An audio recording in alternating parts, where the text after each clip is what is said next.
సినిమాల కన్నా ఎక్కువ నాగ చైతన్య వ్యక్తిగత జీవితమే ఎక్కువ చర్చకొస్తుంది.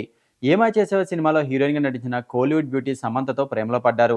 దాదాపు 7 సంవత్సరాల పాటు వీరి ప్రేమాయణం కొనసాగింది. 2017లో పెద్దల సమక్షంలో అటు హిందూ సంప్రదాయం ప్రకారం, ఇటు క్రిస్టియన్ సంప్రదాయం ప్రకారం వివాహం చేసుకున్నారు. పెళ్లి తర్వాత వీరి జంటను అందరూ ఎంతో ప్రేమించారు. ఇండస్ట్రీలో బెస్ట్ కపుల్‌గా గుర్తింపు కూడా తెచ్చుకున్నారు. కానీ అనూహ్యంగా 2021 అక్టోబర్ 2న వీరిద్దరూ విడాకులు ప్రకటించి అందరినీ ఆశ్చర్యానికి గురిచేశారు. వీరి విడాకులకు పూర్తి కారణాలు బయటకు రాలేదు కానీ ఎక్కువ మంది సమంతనే తప్పుపట్టారు.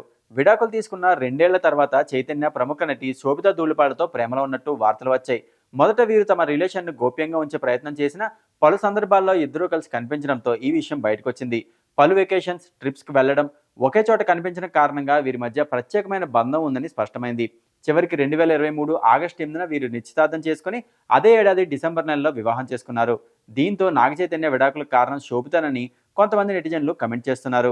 ఇదంతా జరుగుతుండగా నాగ చైతన్య తన మేనమామ వెంకటేష్‌తో కలిసి 'వెంకీమామ' సినిమాలో నటించిన సంగతి తెలిసిందే. ఈ సినిమా ప్రీ రిలీజ్ ఈవెంట్ సందర్భంగా యాంకర్ సుమ కనకాల ఓ ఆసక్తికరమైన ప్రశ్న వేయగా నాగ చైతన్య సమాధానం చెప్పేందుకు మొహమాట పడ్డారు. ఇంట్లో ఇల్లాలు, వంటింట్లో ప్రియురాలు, డైరెక్టర్ ఎవరు అనే ప్రశ్నతో సుమ సరదాగా వేడెక్కించగా నాగ చైతన్య నవ్వుతూ ఆ విషయాలు చెప్పకూడదంటూ మాట మార్చారు. దీనికి వెంకటేష్ కూడా మద్దతుగా మరింత సరదాగా స్పందించారు. ఈ సంఘటనతో అప్పటికే శోభిత గురించి సుమాకు తెలియదా అని కొంతమంది నెటిజన్లు అనుమానం వ్యక్తం చేస్తున్నారు. మొత్తానికి నాగ చైతన్య వ్యక్తిగత జీవితం వెండితెరకు మించిన ఆసక్తిని ప్రేక్షకుల్లో కలిగిస్తోంది.